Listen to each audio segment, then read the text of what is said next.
बाकी स्कूल की तो छुट्टी हो चुकी हैं, 27 से है। तो फिर बता देना, आप लोग बता देना मुझे, तो मैं छुट्टियों में थोड़ा क्लासेस बढ़ा लूँगा, मॉर्निंग में कर दूँगा इंस्टेड ऑफ नाइट। ठीक है, थोड़ा सा 3-4 घंटे का क्लासेस कर दूँगा, ज़्यादा बढ़िया रहेगा वो। हाँ, क्लासेस की ड्यूरेशन बढ़ जाएंगी। आप थोड़ा सा इन्फॉर्म करना, छुपाना मत। अभी कम से कम 1 हफ्ते 1.5 हफ्ते की आपको छुट्टी मिलेगी, उसमें बता देना मुझे। चलो fine, next is from Grignard reagent हो गया, फ्रॉम क्यूमीन हाइड्रोपेरोक्साइड हो गया, एंड देन एक और लिख सकते हैं, द डिस्टिलेशन स्टार्ट हो गया है। हाँ सर कर दीजिए 100% अटेंडेंस करके क्या होगा। हाँ ठीक है, तो मैं क्लासेस बढ़ाऊंगा अब आपका, कल से ही स्टार्ट कर सकते हैं। ठीक है, नहीं कल संडे तो ऑलरेडी क्लासेस लगे हुए, मंडे से मैं कर दूंगा, आपको भेज दूंगा मैं इसके लिए, और मैं स्टार्ट कर दूंगा क्लासेस। मॉर्निंग आवर में बढ़ा दूंगा मैं, ताकि इवनिंग आप पढ़ो कसकर। सुनो, नेक्स्ट इज, और थोड़ा सा आवर्स बढ़ा दूंगा मैं।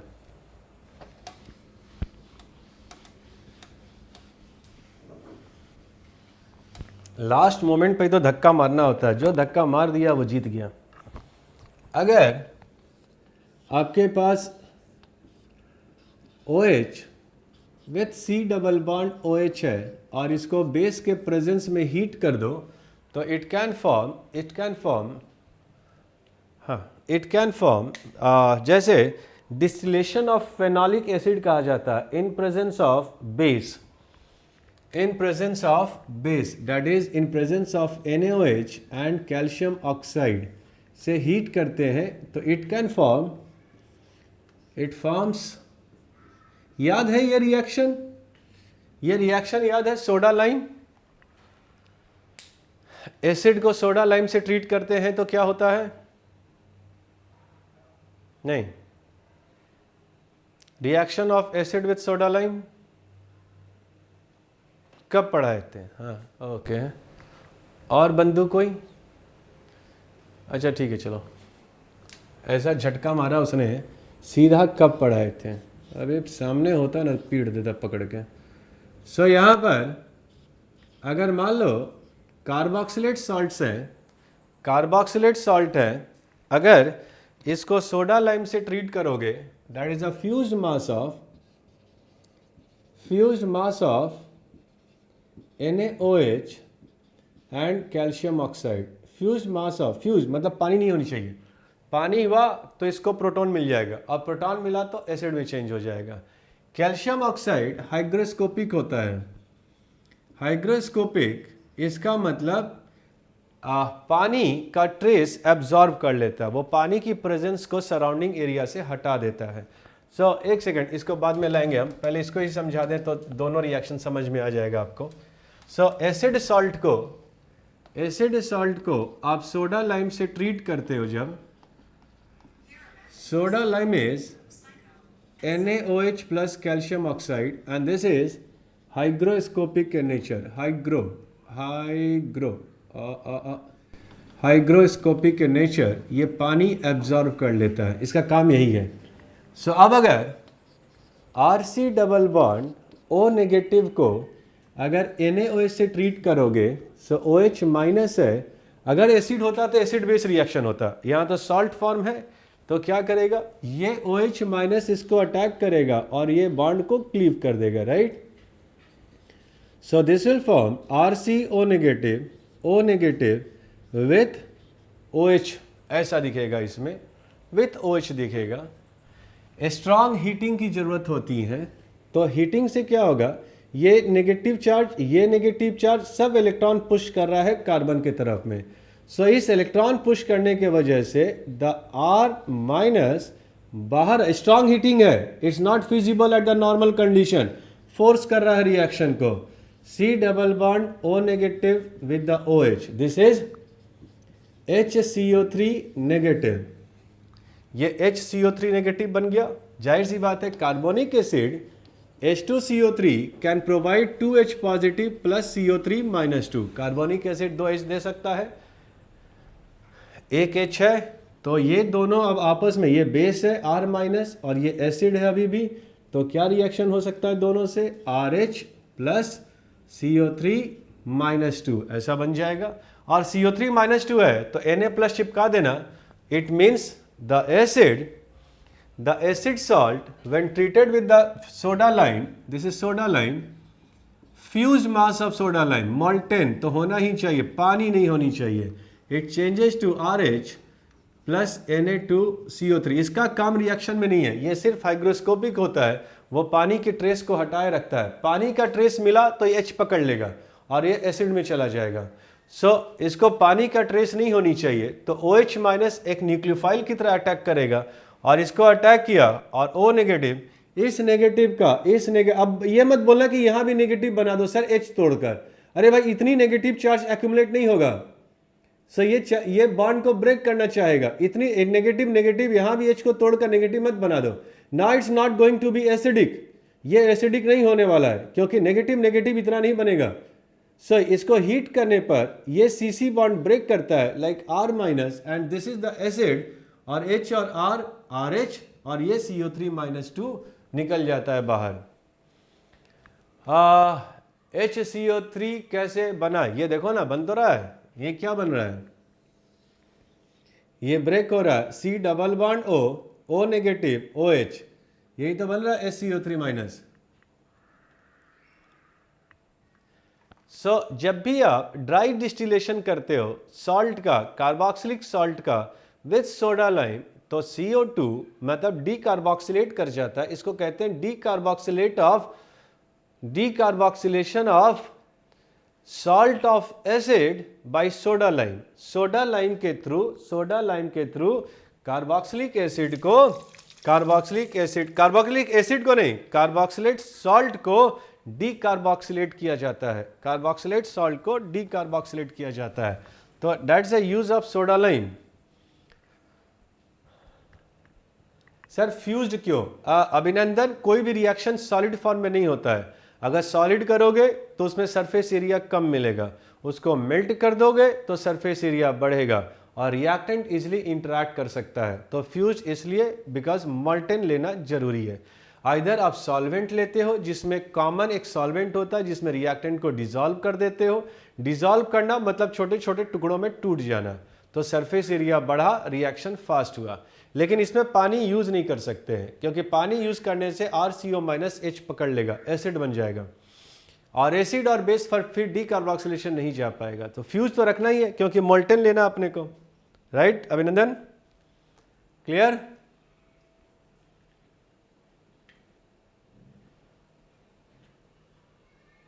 फाइन।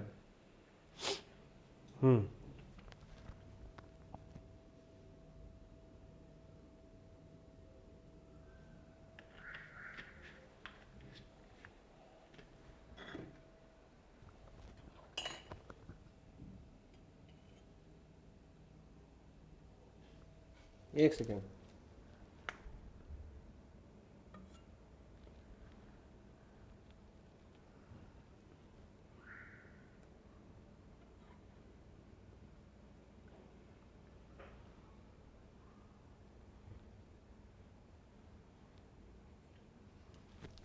हाँ जी, क्या बोल रहे थे सर? कोई चांस हो कि अनस्टेबल प्रोडक्ट बनाने का, तो क्या वो बनेगा बिकॉज ऑफ टेम्परेचर? हाँ जी, बिल्कुल बनता है। एंडोथर्मिक रिएक्शंस करोगे तो unstable product becomes the major product. जब भी क्वेश्चन आए अगर एग्जाम में और रेज्ड टेम्परेचर में दिखाने की कोशिश करे क्वेश्चन को, तो unstable product will be the major product हमेशा।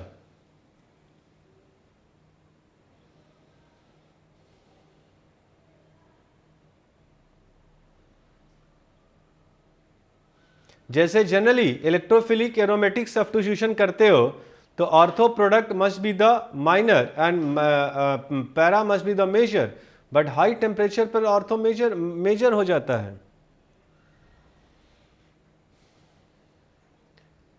तो जब टेम्परेचर नॉर्मल हो जाए तो प्रोडक्ट टूटने का टेंडेंसी होगा क्या? हाँ, मतलब यही है कि आपने रिएक्शन ही नहीं होगा या होगा तो स्टेबल बनेगा, और फोर्स करोगे तो अनस्टेबल की तरफ जाएगा। बात यही हुआ, घुमाकर बोलने वाली बात है। अगर आप फोर्स कर रहे हो तो इसका मतलब रिएक्टेंट ही स्टेबल है, वो नहीं जाना चाहता है, सो वो प्रोडक्ट ही नहीं बनाना चाहता है। लेकिन फोर्स कर दोगे तो जाहिर सी बात है प्रोडक्ट अनस्टेबल होगा। We can say this way also. Ketone to alkane होगा हाई टेम्परेचर पे। कीटोन टू एल्केन मतलब ये क्या है? कीटोन टू एल्केन मतलब Rakesh, I am not getting the thing, क्या बोलना चाह रहे हो? कीटोन टू एल्केन होगा हाई टेम्परेचर पे, मुझे नहीं मालूम चल रहा है क्या बोल रहे हो आप। फाइन, लिखो, हम देख रहे हैं, तब तक हम रिएक्शंस लिख दें यहाँ पर। तो ये एसिड को एल्केन में कन्वर्ट करने का तरीका है।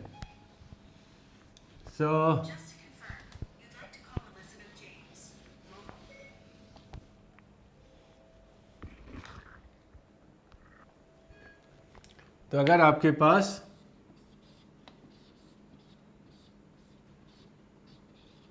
OH वे C डबल बॉन्ड OH है, इसको आप डिस्टिलेशन कर दो with NaOH plus CaO and heat, so it can give the phenol as a product OH and giving Na2CO3 as the product. Yes. हाँ, ketone plus NaOH plus calcium oxide plus heat. Ketone NaOH plus calcium oxide plus heat, क्या reaction होगा इसमें? Oxygen है, O minus है, और O minus है तो R minus नहीं, तो अगर प्रोडक्ट उस टेम्परेचर से नॉर्मल पे आएगा तो क्या प्रोडक्ट टूट सकता है क्या? हाँ बिल्कुल टूट सकता है, बिल्कुल वापस जा सकता है। लेकिन इसमें तो CO2 उड़ गया तो वापस नहीं जाएगा। अगर प्रोडक्ट में लीच चार्टिस प्रिंसिपल लगा दीजिए, प्रोडक्ट को हटा दीजिए तो वो रह जाएगा फिर। लेकिन उसके टुकड़े सब एक साथ बैठे हुए हैं और वापस रिएक्शन हो सकता है। रिएक्टेंट का नाम हाँ, यस, हाँ, ये इसको, दिस इज सैलिसाइलिक एसिड।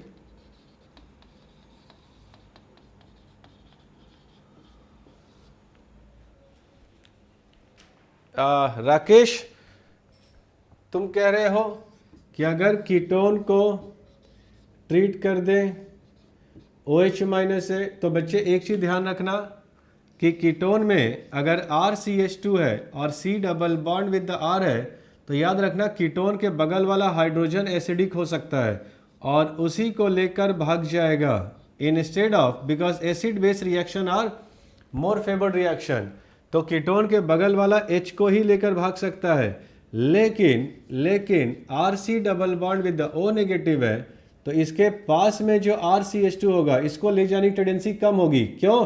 क्योंकि इसका विड्रॉइंग इफेक्ट कम है।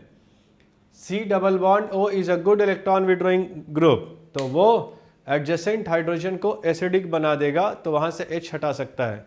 So of course we can not go for that.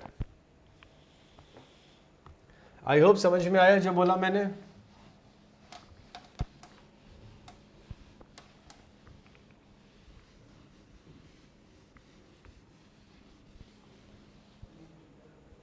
Now next thing, next method for the formation of phenol, you can go for dry distillation of sulfonic acids also, उससे भी बना लो, उससे भी बन सकता है। That is, अगर आपके पास सल्फोनिक एसिड है, सल्फोनिक एसिड को भी ड्राई डिस्टिलेशन कर दो तो आपको मिल सकता है। If it's a sulphonic acid SO3Na negative positive, और इसको अगर NaOH और KOH के प्रेजेंस में हीट कर दो तो it can form the phenol as a product और SO3 बाहर चला जाएगा, SO3 बाहर निकल जाएगा। हाँ, स्ट्रॉन्ग हीट की ज़रूरत पड़ती है, it's not the normal temperature. बाद में इस दे देना, तो इसमें Na2SO3 बाहर चला जाता है। You can give it as मतलब पहले तो बनेगा फेनॉक्साइड Na पॉजिटिव और Na2SO3 और H प्लस दे दो तो this will form phenol as a product. Sodium salt of sulphonic acid को हीट कीजिए। आपको याद होगा कि मैंने बताया था sulphonation and desulphonation they are reversible reaction. ये रिवर्सिबल रिएक्शंस होते हैं। Sulphonation and desulphonation are reversible reaction. So आप यहाँ पर अगर यूज़ कर रहे हो, आप इसको देखोगे अगर, तो this is forming S double bond O with the O negative, और प्रोडक्ट देखोगे तो ये बन रहा है S double bond O negative with the O negative and Na positive, ऐसा प्रोडक्ट बन रहा है। देखो आप इन चीज़ों को ऑब्जर्व करो, ये इस तरीके से बन रहा है। तो बॉन्ड जब टूट रहा होगा तो ये मैंने बताया था, कोई भी ऐसी चीज़ होती है एक बॉन्ड अपने तरफ और एक बॉन्ड अपने से दूर खींचता है। तो यहाँ पर प्लस बनने की टेंडेंसी है और प्लस बनने की टेंडेंसी है, तो वहाँ पर KOH अटैक कर देगा and this will form with the OH and this is H double bond O negative with the O negative। इस तरह से ब्रेक कर जाता है बॉन्ड। तो sulphonation desulphonation they are reversible reaction. So अगर सल्फोनिक सॉल्ट ऑफ बेंजीन, अगर sulphonic salt को हीट कर दोगे इन प्रेजेंस ऑफ KOH और NOH, then it can form phenol as a product. Phenol as a product लिखो। तो आप phenol को, सल्फोनिक एसिड सॉल्ट्स को भी आप हीट कर दोगे तो you can get the phenol as a product. Fine.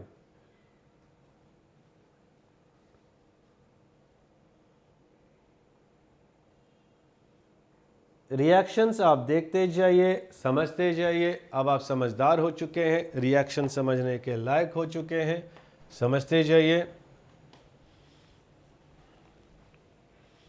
और मैं देखता हूँ आपकी क्लासेस कैसे रीअरेंज करता हूँ मैं, because you have the vacation now.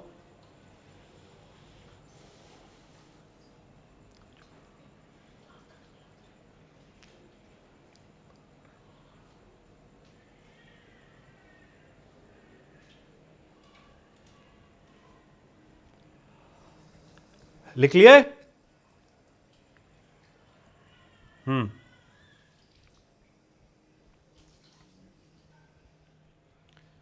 चलते जाओ, कदम कदम बढ़ाए जाओ, बढ़ते चलो वीर जवानों।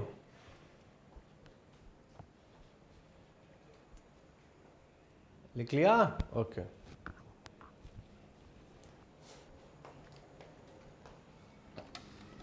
ये थोड़ा मन नहीं लगता, इसमें क्या होता है ना, बड़ा स्ट्रेट फॉरवर्ड रिएक्शंस हैं, सो उतना ज़्यादा इलेक्ट्रॉन घुमाने का मौका नहीं मिलता है। Now write down reactions of phenol, write down reactions of phenol. चलो फटाफट इसको ख़त्म करते हैं। रिएक्शंस ऑफ फेनॉल आप बहुत इजीली कर जाओगे। रिएक्शंस ऑफ फेनॉल, तो फेनॉल में बच्चे दो ही तरह के रिएक्शंस आपको मिल सकते हैं मेजरली। फेनॉल में OH है, सो जाहिर सी बात है ये बॉन्ड तो टूटने से रहा, क्यों? क्योंकि यहाँ पर पाई बॉन्ड नेचर है and OH is a bad leaving group, और बेंजीन पे प्लस बनाकर OH बाहर चला जाए ऐसा तो हो ही नहीं सकता है। तो ऑक्सीजन और H के बगल में डबल बॉन्ड नेचर है, कार्बन और ऑक्सीजन के बीच में, तो C और O बॉन्ड टूटने की टेंडेंसी बहुत ज़्यादा। NH KOH साथ में क्यों उसका कासिफ दिया रहता है उसमें, मोर बेसिक नेचर इज़ रिक्वायर्ड, क्योंकि जो सल्फोनिक एसिड होती है that is a strong acid, मतलब ज़्यादा बेसिक कंडीशन इज़ रिक्वायर्ड। और कुछ नहीं कहूँगा मैं इसमें, ज़्यादा गोल मोल नहीं करूँगा, मोर basic nature is required, that's why. तो कभी कभी देखोगे NOH और KOH की अलग परसेंटेज ली जाती हैं, समथिंग 60-30% ऐसा लिया जाता है to have the very basic nature, और कोई रीज़न नहीं है। सो फेनॉल का रिएक्शन अगर देखा जाए तो ये ऑक्सीजन और कार्बन बॉन्ड नहीं टूटने वाला है। तो फेनॉल का रिएक्शन दो कारण से हो सकती हैं। एक तो O और H बॉन्ड टूट जाए, so it will form phenoxide ion, या फिर O और H बॉन्ड नहीं टूट रहा है अगर, तो आपको भी मालूम है ऑक्सीजन के कारण the ring is getting activated for electrophilic aromatic substitution reaction. तो फेनॉल पर इलेक्ट्रोफाइल सब्स्टिट्यूट किया जा सकता है, इलेक्ट्रोफाइल सब्स्टिट्यूट कर देंगे easily, and benzene is activated because of the OH group, right. So आपको क्या क्या रिएक्शन मिलेगा फेनॉल में? पढ़ा हुआ मोस्टली मिलेगा। कौन से पढ़ा हुआ मोस्टली मिलेगा? Electrophilic aromatic substitution reaction, alkylation, acylation, chlorine halogenation, जितना भी आपने पढ़ा था वो सारे रिएक्शन, सल्फोनेशन, वो सारे रिएक्शन फेनॉल का रिएक्शन होगा। Of course that is going to be repeating one, लेकिन मैं लिखूंगा जरूर एक बार सबका प्रोडक्ट कि आप सब में प्रोडक्ट कैसे बनाओगे। और दूसरा, because of the breaking of OH bond, OH bond तो तभी टूटेगा जब एसिड बेस रिएक्शन होगा।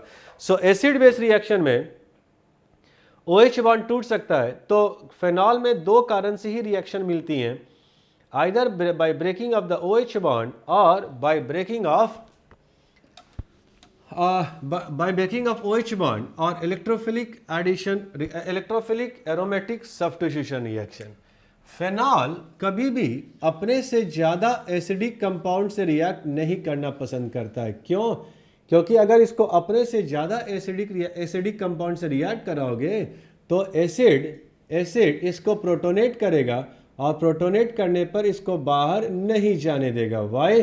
बिकॉज बेंजीन पर प्लस बनना is highly non fusible. Benzene पे प्लस नहीं बन सकता। हाँ, डिहाइड्रेशन रिएक्शन आपने पढ़ा है, अल्कोहल को अगर H+ से ट्रीट कर रहे थे तो डिहाइड्रेट कर जा रहा था, बट फेनॉल को डिहाइड्रेट नहीं कर सकते हैं, because phenol is not going to accept H+ from the acid, क्योंकि वो O पर प्रोटोनेशन करने के बाद आप बेंजीन पे प्लस बना ही नहीं सकते हो। सो कहा जाता है फेनॉल हर उस कंपाउंड में, हर उस मिक्सचर में इनसॉल्युबिलिटी शो करता है जो इसको H+ देना पसंद करता है। सो फेनॉल सोडियम हाइड्रोक्साइड KOH में डिसॉल्व कर जाएगा, लेकिन इससे ज़्यादा एसिडिक कंपाउंड में डालोगे तो ये नॉन रिएक्टिव हो जाता है, इनसॉल्युबिलिटी शो करना स्टार्ट करता है। It don't want to react with it don't want the acid more acidic medium as compared to itself। हाँ, फेनॉल एसिडिक होता है। क्यों एसिडिक होता है? H+ छोड़ेगा तो फेनॉक्साइड आयन बन जाएगा। सो इसलिए कहा जाता है फेनॉल, और बच्चे अगर यूज करें कि फेनॉल, अब अगर ऐसा स्टेटमेंट देता है कि फेनॉल और सोडियम बाइकार्बोनेट NaSCO3 रिएक्शन नहीं शो करता है, दिस इज HCO3 माइनस, ये H+ दे सकता है। सो क्या रीजन बताएंगे? बिकॉज फेनॉल कोई भी अपने से ज़्यादा एसिडिक कंपाउंड से रिएक्शन नहीं शो करता है, तो हम लोग कहेंगे this conjugate base of H2CO3 का ये कॉन्जुगेट बेस है, ये 2 H दे सकता है, एक H दिया, एक और H देकर ये कहाँ जाएगा? CO3-2 में। तो इसका मतलब अगर रिएक्शन नहीं शो कर रहा है, इसका मतलब this is more acidic than phenol. Students are getting me? Bicarbonates में इनसॉल्युबिलिटी शो करता है, बाइकार्बोनेट से रिएक्ट नहीं करना पसंद करता है, नहीं रिएक्शन शो करता है। तो क्या ये बोला जा सकता है दैट बाइकार्बोनेट का जो SCO3- है वो ज़्यादा एसिडिक है, this is more acidic than phenol. तो ये लिख लो कि रिएक्शंस ऑफ फेनॉल में दो तरह के रिएक्शंस होंगे majorly, that is by breaking of O and H bond one part, and another part is a electrophilic aromatic substitution reaction. इस पर इलेक्ट्रोफिलिक एरोमेटिक सब्स्टिट्यूशन रिएक्शन हो सकता है। तीसरा, फेनॉल अपने से ज़्यादा एसिडिक कंपाउंड से रिएक्ट नहीं करना चाहता है, क्योंकि वो डिहाइड्रेट नहीं करना चाहेगा। सो phenol never reacts with any acid any compound which is more acidic than phenol। so कोई भी ऐसा कंपाउंड जो फेनॉल से ज़्यादा एसिडिक है उससे रिएक्ट नहीं करता है, and this is why the phenol shows no reaction with sodium bicarbonate. NaHCO3 के साथ फेनॉल रिएक्ट नहीं करता है। फाइन, ये नोट डाउन जरूर कर लेना, ये कई बार रिपीट हुए हैं, चाहे वो बोर्ड एग्ज़ाम हो चाहे वो कॉम्पिटिटिव एग्ज़ाम हो, आप देखोगे अगर तो कई बार रिपीट हुए हैं कि फेनॉल और सोडियम बाइकार्बोनेट ये एक डिस्टिंग्विश करने का रिएक्शन भी है। फेनॉल और बाइकार्बोनेट रिएक्ट नहीं करता है। Fine, good.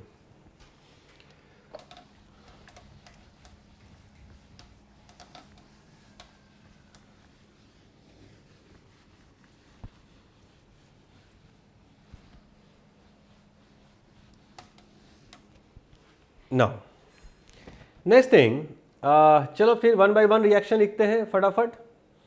पहला एसाइलेशन, जस्ट लिखता जाऊंगा मैं, अब कुछ बताऊंगा नहीं ज़्यादा मैं। एसाइलेशन, फेनॉल से अच्छा है कि इसको फेनॉक्साइड आयन बना दो पहले, तो ज़्यादा एक्टिवेटिंग हो जाएगा। OH से बेस से ट्रीट मार दो तो जाहिर सी बात है ये O नेगेटिव Na पॉजिटिव बन जाएगा। एसाइलेशन है, क्या लिख रहे हो, एक ES और एक और क्या बोले, electrophilic aromatic substitution reaction and acid base reaction, OH bond टूटना। सर बेंजाइन भी नहीं बन सक, नहीं, बेंजाइन कहाँ से बनेगा, OH है, बेंजाइन नहीं बनने वाला इसमें, राइट, बेंजाइन नहीं बनेगा। वो तो इलेक्ट्रॉन देने वाला है, बेंजाइन तो तब बनता है जब अपने तरफ इलेक्ट्रॉन ले जाता। मतलब फेनॉल में बेंजाइन मत बनाना, कुछ और ग्रुप लगा तो बात अलग है, लेकिन फेनॉल से डायरेक्ट बेंजाइन नहीं बनाओगे आप।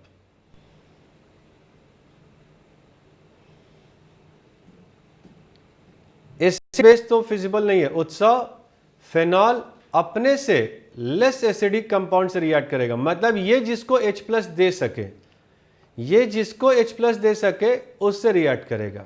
इसको कोई H+ देना चाहेगा तो वो नहीं रिएक्ट करेगा, ये H+ रिसीव नहीं करेगा। It can donate it's H positive.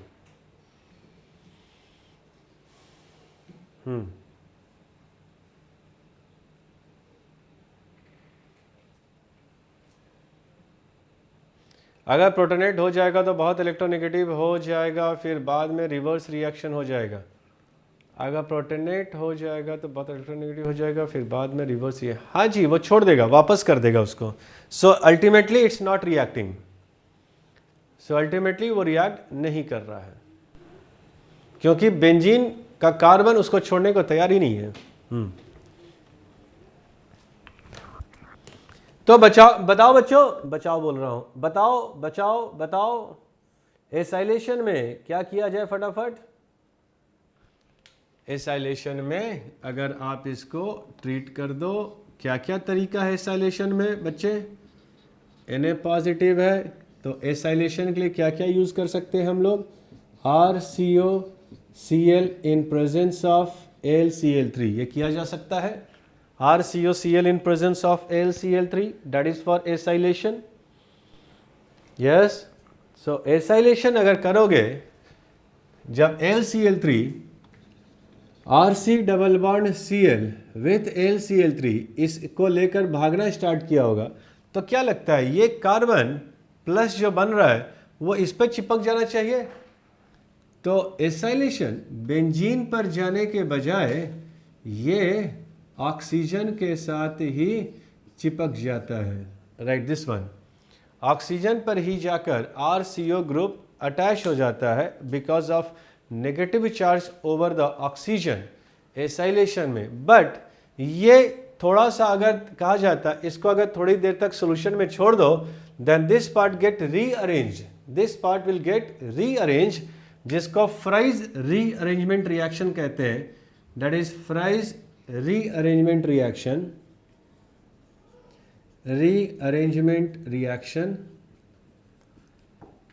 Fries rearrangement reaction हो जाता है। सो आप फेनॉक्साइड को या फेनॉल को एसाइल हैलाइड से ट्रीट करोगे तो पहले एस्टर बन जाता है, it's nothing but ester, RC double bond OR, so oxygen पर ही जाकर चिपक जाता है और फिर ये रीअरेंज भी हो जाता है। सो जैसे ही with the oxygen C double bond R आ रहा है, तो बच्चे आप ये जान रहे हो कि इसकी मूवमेंट ऐसे चल रही है लाइक दिस, और या फिर लाइक दिस, या फिर लाइक दिस, ऐसे चल रहा है। सो बताओ ये प्लस, ये क्योंकि बेंजीन का कॉन्जुगेशन चल रही है तो इलेक्ट्रॉन विड्रॉ कर रहा है। सो ये प्लस हटकर फिर से double bond O like this, मान लो कि ऐसा अगर बना double bond with C double bond like this O R, right. और फिर क्या होगा, जहां सब्स्टिट्यूशन होता है वहां से हाइड्रोजन हटता है, फिर ये वापस इसको रीअरेंज करके, मतलब डायरेक्टली बना दो फेनॉल पर एसाइलेशन। हाँ, इस तरह से शो करना पड़ेगा, this is C double bond with the R, बना यही लास्टली। समझ में आ गया या कंफ्यूज हो गया? पैरा पर एक एसाइल आ जाए, मल्टी सब्स्टिट्यूशन नहीं होगा। सर नहीं समझ आया। यस, गुड, मतलब समझने की कोशिश कर रहे हो, दैट्स गुड। कब फ्राइज लेंगे? फ्राइज जैसे एग्जाम में क्वेश्चन आया था कि जो उसमें क्या था, जैसे एक रिएक्शन था like hello form reaction. Hello form reaction पूछता कैसे, ये बता दूं। हेलो फॉर्म रिएक्शन एस्टर्स नहीं देता, आपको नहीं मालूम, अभी आप पढ़े होगे तो ठीक है, कहीं से मालूम चला होगा, आप पढ़े होगे तो अलग बात है, मैंने नहीं पढ़ा है अभी हेलो फॉर्म रिएक्शन। सो उसमें क्वेश्चन था कि कौन कौन हेलो फॉर्म रिएक्शन देगा और एस्टर्स कभी नहीं देता है। तो उस ऑप्शन में ये भी था, या कहाँ गया, ये भी था, और ये एस्टर था, लेकिन ये हेलो फॉर्म रिएक्शन देगा। रीजन, ये रीअरेंज करके वापस C double bond O R में चला जाता है। So now it can give haloform reaction.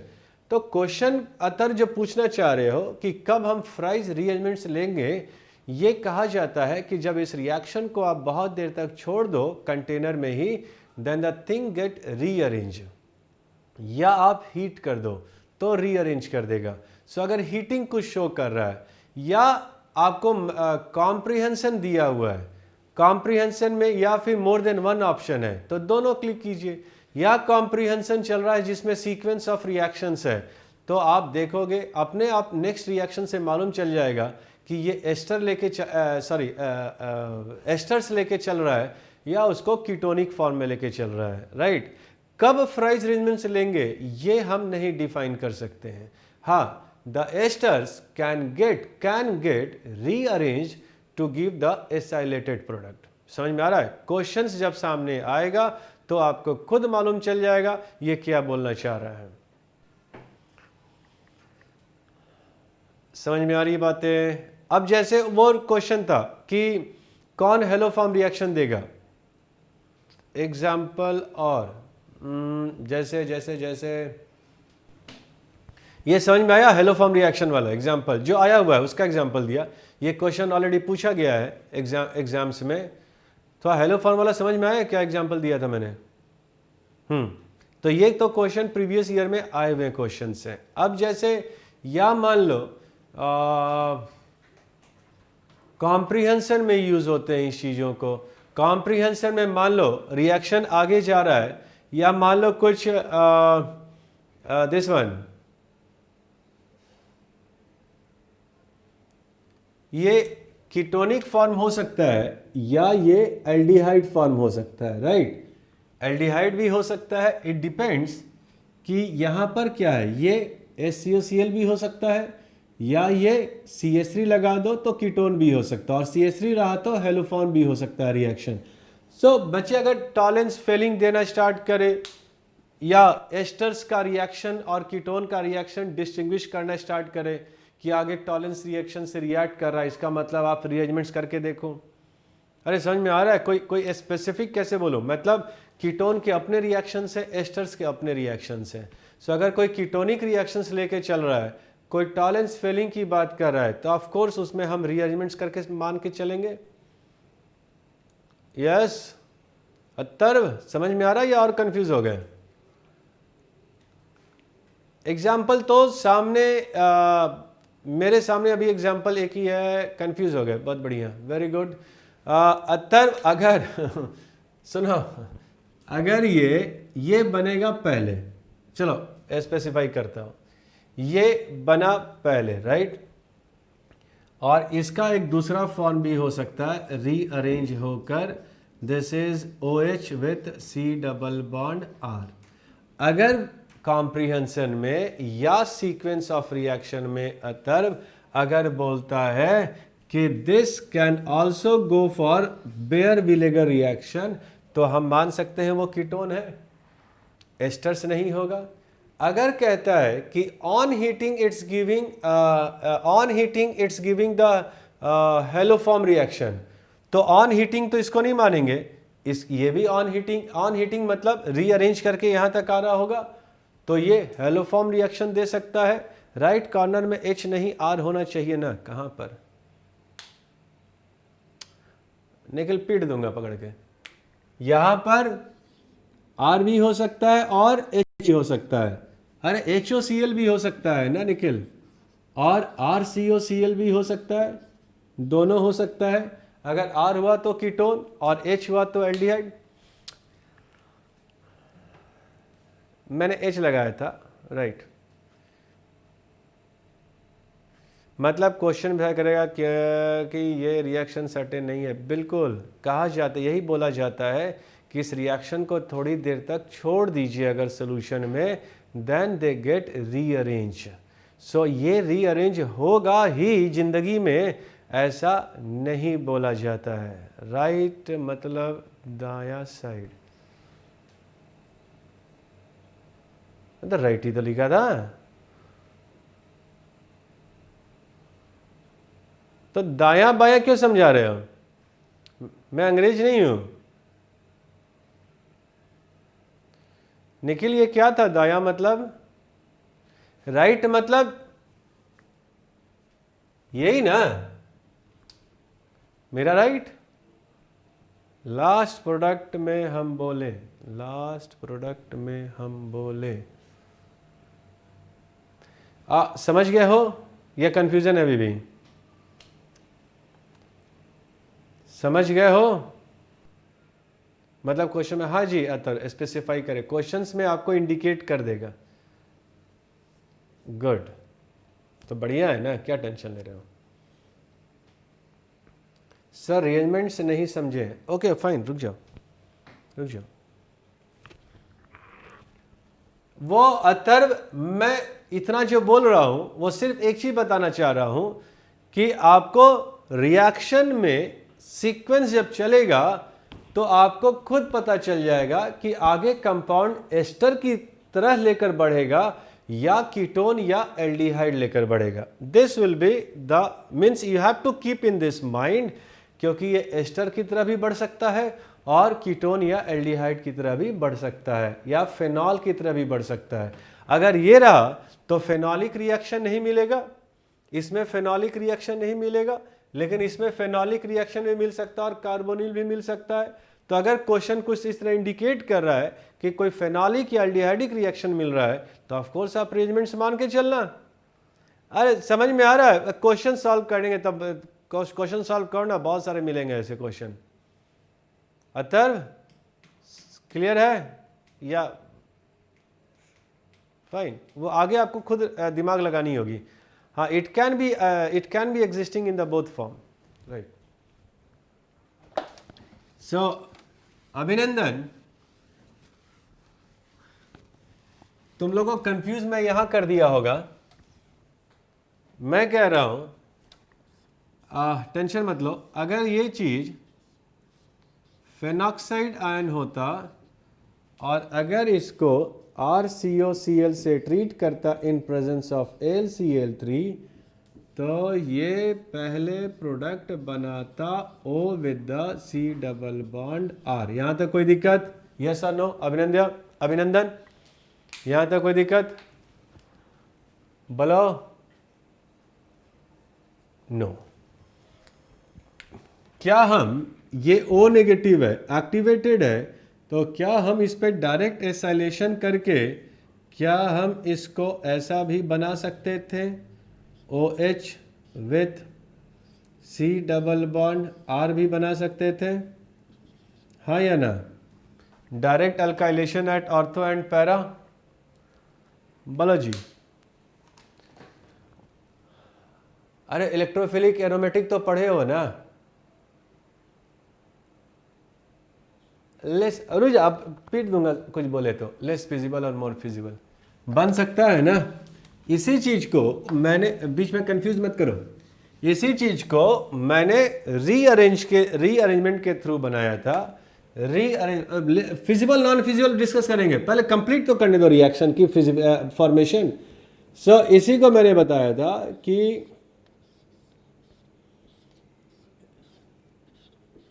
O with the C double bond with the R है अगर, तो ये बॉन्ड इसके तरफ गया और ये यहाँ रुक गया मान लो, तो ये कैसा दिख रहा होगा बताओ? इसी चीज को रीअरेंज करके ला रहा हूं मैं। This is negative double bond with the double bond O with the C double bond R with the positive. इसमें कोई दिक्कत? अभिनंदन, इसमें कोई दिक्कत? Sir carbon as a nucleophile तो बेटर होगा ना, एज अ न्यूक्लियोफाइल और इलेक्ट्रोफाइल अथर्व। Cl हटेगा तो C पे प्लस आएगा ना।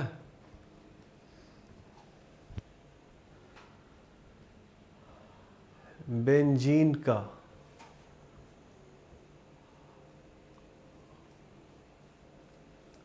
हाँ, एक सेकेंड मैं बता देता हूँ। तो अभिनंदन, क्या ये बॉन्ड तोड़ दूं और ये प्लस बना दूं, और ये प्लस बना तो यहाँ पर नेगेटिव जोड़ दिया, C double bond R double bond O। अब बताओ क्या ये ऐसा रहेगा या बेंजीन फॉर्म में जाएगा? जहां भी बेंजीन पर एक ग्रुप लगाते हो तो क्या बताया था? एक सेकेंड बस इसको कंप्लीट कर दूं। हाँ बताओ जी अभिनंदन, क्या बताया था? जहां भी तुमने बेंजीन पे ग्रुप लगाया वहां से एक H प्लस जाता है, हाँ या ना? इलेक्ट्रोफिलिक एरोमेटिक सब्स्टिट्यूशन में जहां भी चीजें चिपकाते हो वहां से एक H प्लस भागता है। मैं जबरदस्ती मत कहना है, हाँ। सो यहाँ का H जो रहा होगा बेंजीन वाला, वो अपनी इलेक्ट्रॉन देकर भागेगा और फिर से एरोमेटिसिटी गेन कर लेगा। तो ये कैसा दिखेगा फिर से? This is OH with double bond and this is C double bond with the R। बताओ समझ में आया कुछ? मतलब रीअरेंज करके वहां पहुंचाया हूं। वो डायरेक्ट भी लास्ट टाइम किए थे हम लोग, लेकिन इसको रीअरेंज करके पहुंचाया हूं। क्लियर है या और कंफ्यूज हो गए?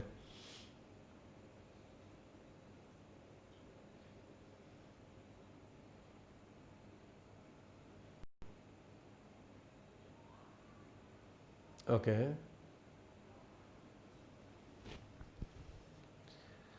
RCOR वहां कैसे पहुंचा? RCOR, दो R कहाँ है?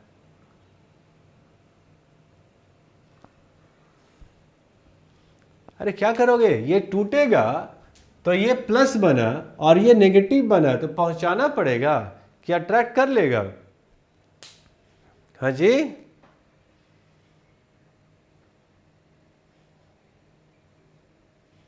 पहुंचाने की क्या जरूरत है, वो तो अट्रैक्ट कर ही लेगा अपोजिट चार्जेस। अब बताओ, आ जाओ सामने। अथर्व क्या पूछ रहे थे? अरे ले ऑफलाइन हो गया ये तो लड़का। उत्सव, क्या लेस फिजिबल होगा बोल रहे थे? क्या है लेस फिजिबल?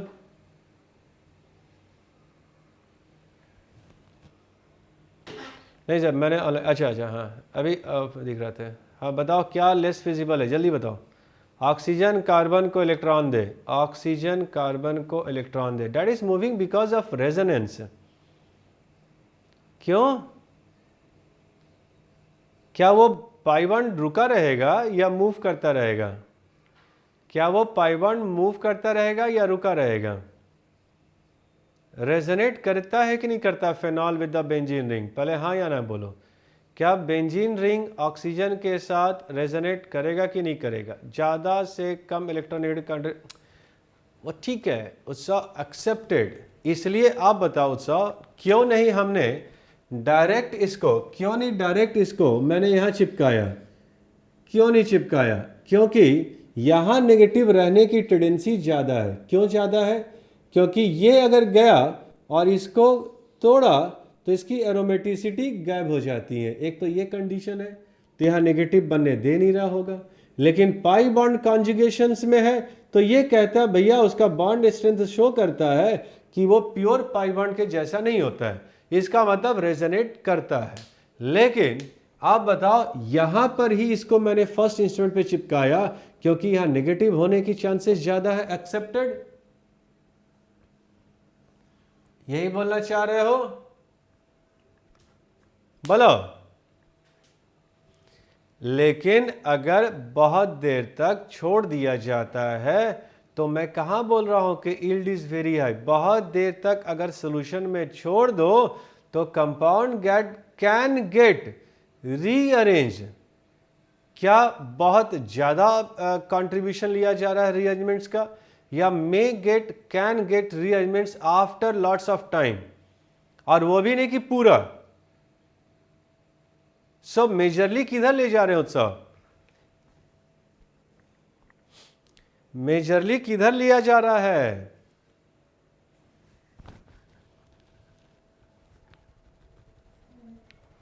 मेजरली एस्टर वाला दे रहे हैं ना? हाँ, मेजरली एस्टर वाला ही तो दिया जा रहा है। तो फिर हाँ, मूव कर सकता है। एक और तरीका क्या है मूव करने का? क्या कारण हो सकता है? Because we have AlCl3 in the solution, और AlCl3 इन द सोल्यूशन होगा तो क्या करेगा ये? AlCl3 बार बार इसका इलेक्ट्रॉन खींचेगा, ये बॉन्ड तोड़ने की कोशिश करेगा। सो AlCl3 भी एक उसमें बैठा हुआ है जो लुईस एसिड है, वो प्रमोट कर सकता है रिएक्शन को। समझे? मल्टी सब्स्टिट्यूशन क्यों नहीं ले रहे हैं? मल्टी सब्स्टिट्यूशन आप ले सकते हो, लेकिन एक बार जब group C double bond O लग गया तो थोड़ा मल्टी सब्स्टिट्यूशन कम होगा। जैसे कि एक पैरा पर एसाइल आ जाए पहले स्टेप में ही, जैसे कि एक पैरा पर एसाइल आ जाए पहले स्टेप में ही, मतलब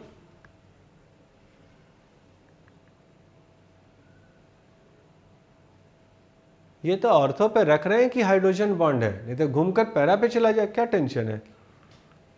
ये तो रख रहे हैं क्योंकि हाइड्रोजन बॉन्ड है ऑर्थो पर।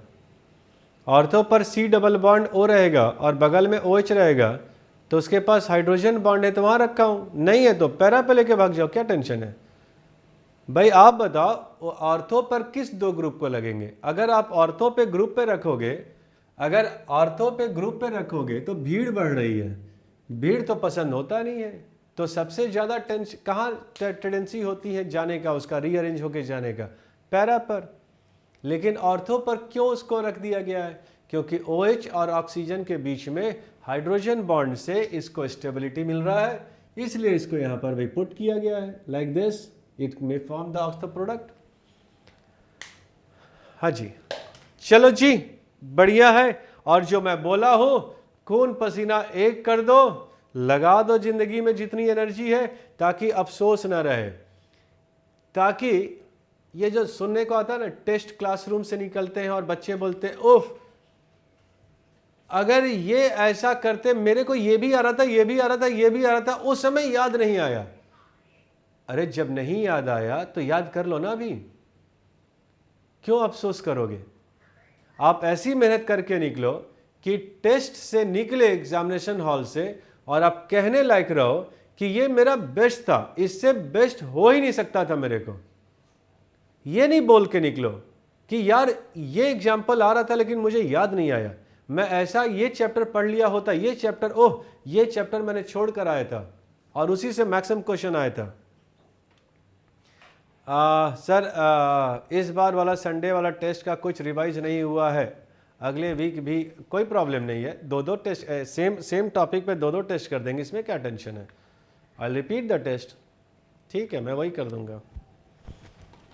दो टेस्ट ले लो और नंबर ऑफ क्वेश्चंस बढ़ जाएंगे, अच्छी तो बात है। This is the message from Purda. Stay healthy and study well. Follow all government rules. Thank you. चलो जी, मिलते हैं नेक्स्ट क्लास में with more energy, with more concept, और आई होप आप अपनी एनर्जी को बरकरार रखेंगे और खूब सारा खाना खाओगे। खूब सारा मतलब इंस्टॉलमेंट में खाना, एक साथ बहुत सारा मत खाना, नहीं तो नींद आ जाएगा। हमेशा इंस्टॉलमेंट में खाना। हाँ हाँ हाँ हाँ, अभी ना आज पोस्ट हो जाएगा। तो आप खूब सारा खाओ और इंस्टॉलमेंट में खाओ, तो एनर्जी बरकरार रहेगा। एक साथ बहुत सारा खा लोगे तो नींद आना स्टार्ट होगा, आलसीपन आएगा। 50 रोटी खाओ लेकिन दो दो रोटी करके खाओ, तो आप ज़्यादा बेटर फील करोगे। लेकिन खूब खाओ, क्योंकि खाते वक्त पढ़ते वक्त सर कार्बन एज न्यूक्लियोफाइल, हाँ बोलो बोलो, क्या बोल रहे थे अथर्व, क्या बोल रहे थे बताओ।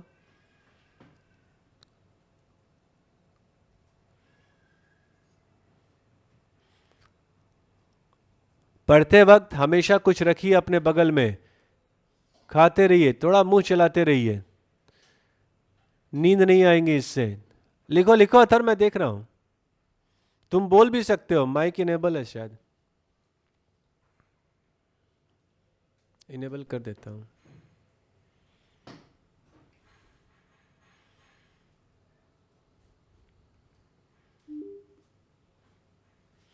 Thank you. Right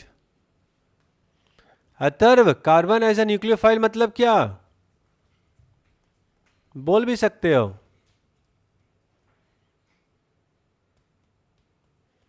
I good night, अच्छा गुड नाइट, गुड नाइट। वो तो बेटर होगा ना ऑक्सीजन से, क्योंकि रेजोनेंस में है। कार्बन एज न्यूक्लियोफाइल बेटर होगा। अथर मैंने वही बताया कि अगर ऑक्सीजन वाला इलेक्ट्रॉन रेजोनेट कर रहा है तो आप एरोमेटिसिटी ब्रेक करते हो, और एरोमेटिसिटी ब्रेक करते हो तो वो हमेशा ज़्यादा बढ़िया नहीं माना जाता है। आप ये कहना चाह रहे हो ना, मतलब ये बेटर है इससे, ऐसा कुछ है। हाँ जी, हाँ ये कह लो कि कार्बन कार्बन बॉन्ड ज़्यादा स्टेबल होता है, तो वहाँ पर COR का टिकना ज़्यादा मेजर मानेंगे एज कंपेयर टू ऑक्सीजन पर C डबल बॉन्ड OR का टिक जाना। Carbon carbon bond is favoured, इसलिए आप कार्बन को ज़्यादा बेटर मान लो। टॉटोमेरिज्म भी तो हो जाएगा, तो टॉटोमेरिज्म से ही तो H वहाँ भागेगा। बट ये टॉटोमेरिज्म से ही तो H भगा रहे हो, कहाँ है, सॉल्ट है ना यहाँ पर, टॉटोमेरिज्म कहाँ लगा रहे हो। Where is tautomerism, phenoxide ion है, फेनॉक्साइड आयन में टॉटोमेरिज्म कहाँ लगा रहे हो। फेनॉल होगा तब टॉटोमेरिज्म होगा ना।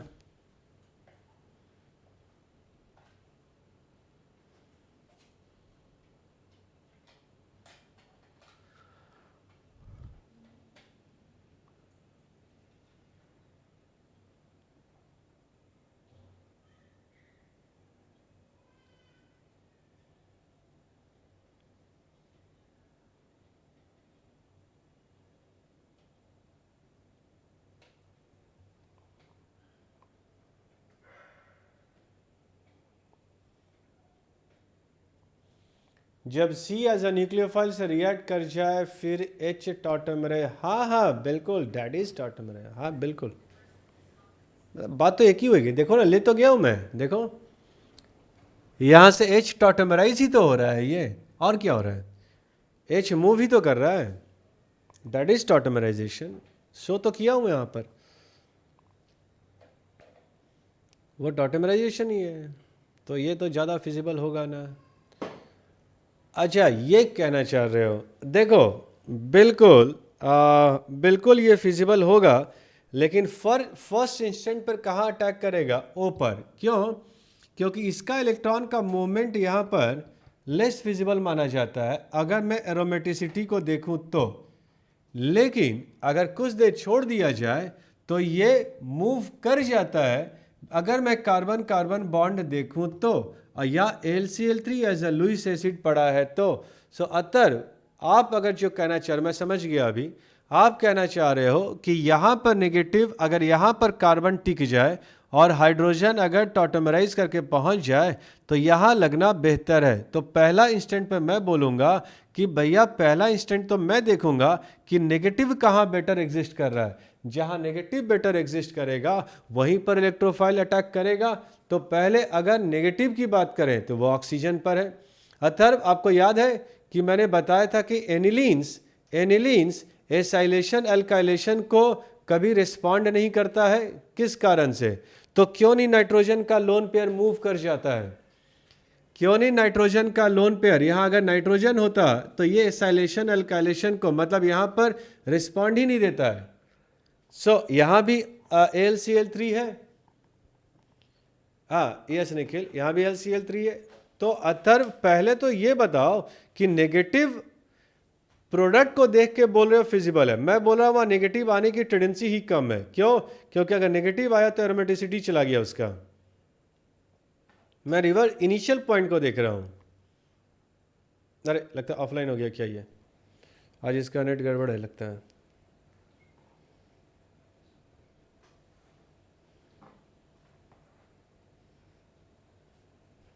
मंडे को मत कॉल करो, अपने क्लास के पहले करो।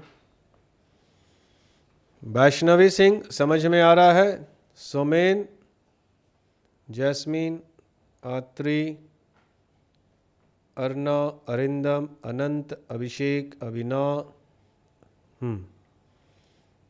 कौन से फ़ोन पे लगेगा सर? तो MS चौहान में एक क्वेश्चन दिया था जिसमें ये किया था। भेज दो क्वेश्चन भेजो। नहीं क्वेश्चन भेजो, ऐसे डायरेक्ट जवाब नहीं दूंगा मैं। भेजो फिर डिस्कस करूंगा। भेज दो मेरे को, मैं रिप्लाई कर दूंगा वहाँ व्हाट्सएप पे। क्वेश्चन क्या पूछना चाहता वो मुझे पढ़ने दो पहले।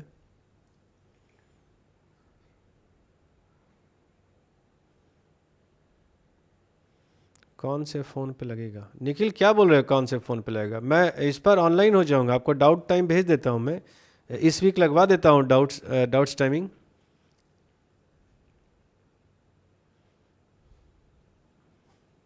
तो मेरे को उस पर एक ही फ़ोन तो रखा हूँ ज़िंदगी में।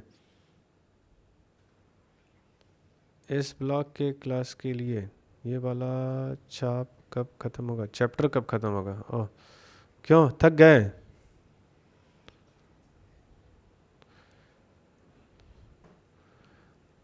नहीं, फ़ोन के ब्रांड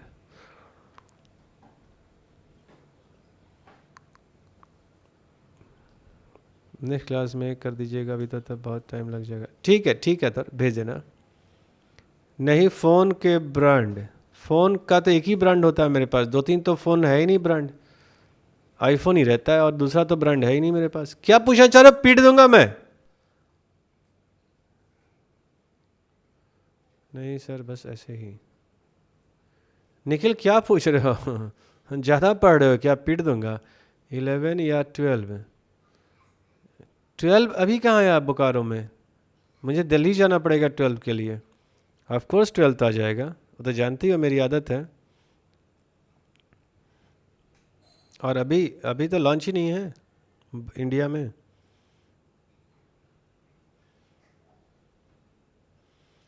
PCM लिया है आपका phone. Thank you sir, good night. PCM लिया है आपका फ़ोन मतलब?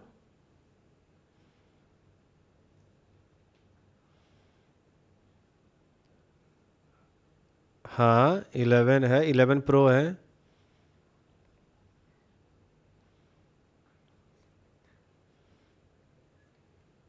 तो फिजिक्स केमिस्ट्री मैथ्स।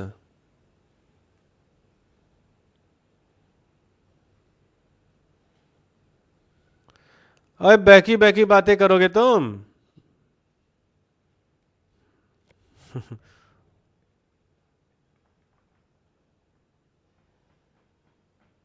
माइक कौन है, माइक कौन है, इनेबल करके बोलो, बोलो क्या बोलना चाह रहे हो, स्पीकर लगा हुआ है। Okay Atrik, good night, good night. देखो सब फ्रस्ट्रेट होके भाग रहा है, सब समझ रहा है कि ये लड़का लगता है कुछ ज़्यादा ही पढ़ रहा है। देखो अब कह रहा है कुछ नहीं। चलो जी, गुड नाइट है, टेक केयर, गुड नाइट। और जो बोल रहा हूँ उसको बिलीव कीजिए, give your best, try to give your best and go ahead. Okay, thank you, take care. Sir बोल रहे हैं कि 11 है तो पीसीएम लिया है पीसीबी। ए भगवान निखिल, सच में पीसीएमबी है, क्योंकि मेरा पीसीएमबी था तो मेरा फ़ोन भी तो पीसीएमबी ही लेगा, इसलिए तो जेई और मेडिकल दोनों बच्चे पढ़ते हैं मेरे पास। मैं भी एक फालतू सा एक्सप्लेनेशन दे दिया। मेरा पीसीएमबी था तो जाहिर सी बात है दोनों है।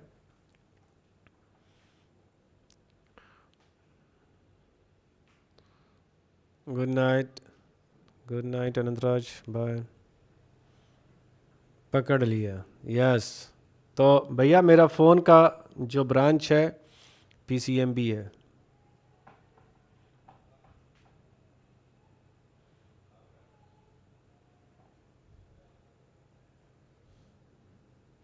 भैया हम लोग के पास चॉइस नहीं था कि मैथ्स और biology, that was mandatory, maths was mandatory. अभी इसमें कितना टॉपिक बाकी, अभी नो अब तो ख़त्म होने को आ रहा है। ये ईथर बचा है एक, ठीक है। अब टेंशन नहीं रहेगा ऑर्गेनिक का, मेजर रिएक्शंस हो गए। एल्डिहाइड कीटोन का समझाने में वक्त नहीं लगेगा, क्योंकि मेजर मैकेनिज्म रिलेटेड रिएक्शंस होते जा रहे हैं। चलो जी, थैंक यू है। You are now muted.